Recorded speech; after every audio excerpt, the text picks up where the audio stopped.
যেই কবরে আপন বাবা যাবে না, যেই কবরে আপন মা যাবে না, যেই কবরে আপন বিবি যাবে না, যেই কবরে আপন ভাই যাবে না, ওই কবরে হাজারো বছর আমাকে একা একা ঘুমাতে হবে।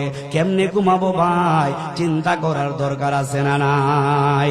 আল্লাহর নবী বলেন কেমনে ঘুমাবা?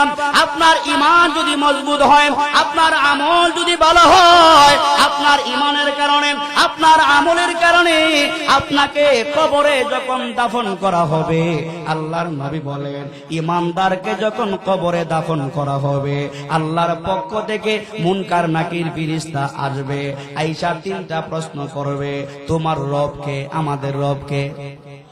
এত আস্তে জুড়ে কোন রবকে? আমাদের রব একমাত্র আল্লাহ, সন্দেহ আছে নাকি? আমাদের রব একমাত্র আল্লাহ, সন্দেহ নাই। দুই নম্বরে প্রশ্ন করবে তোমার ধর্মের নাম কি? আপনার ঈমান যদি থাকে, আমল যদি থাকে, আপনি টেনশন করবেন না, চিন্তা করবেন না, আপনি সাথে সাথে জবাব দিয়ে বলবেন দীনিয়াল ইসলাম, আমার ধর্মের নাম হলো ইসলাম। এবার তিন নম্বরে প্রশ্ন করবে বান্দা তোমার নবী সম্পর্কে তোমার ধারণা কি? আল্লাহর নবী বলেন আপনার ঈমান থাকার কারণে আপনি বলবেন নবী মুহাম্মদুর রাসূলুল্লাহ হলেন আখিরি জামানার পয়গম্বর, আমি হলাম ওই নবীর উম্মত।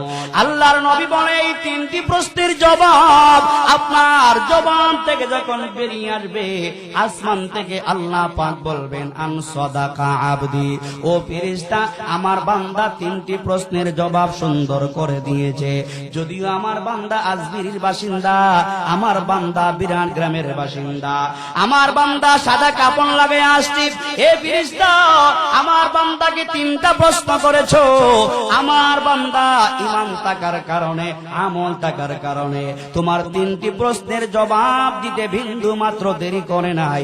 ও ফেরেশতা আমার বান্দার গায়ে আজমিরগঞ্জের সাদা কাপড় লাগানো আছে, একটা কাজ করো আমার বান্দার সাদা কাপড়টা সরায়া দাও, আর তুমি জান্নাতে যাও, জান্নাত থেকে আমার বান্দার জন্য জান্নাতি পোশাক হাদিয়া নিয়ে যাও।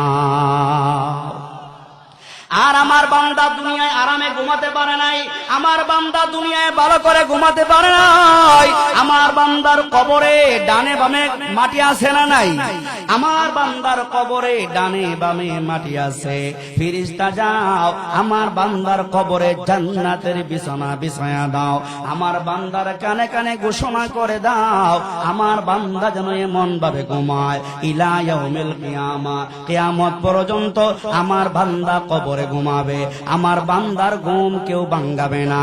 ও মুসলমান ভাইরা, শুধু তাই না, কবরের সওয়াল জবাব যেই ব্যক্তি দিতে পারবে, ওই ব্যক্তি যখন কিয়ামতের ময়দানে, হাসরের ময়দানে আল্লাহর সামনে যখন দাঁড়াতে পারবে, ওই ব্যক্তিদের জন্যই আল্লাহ বলেছেন ফা আম্মা মান উতিয়া কিতাবাহু বিয়ামিনিহি ফাসাউফা ইউহাসাবু হিসাবান ইয়াসীরা।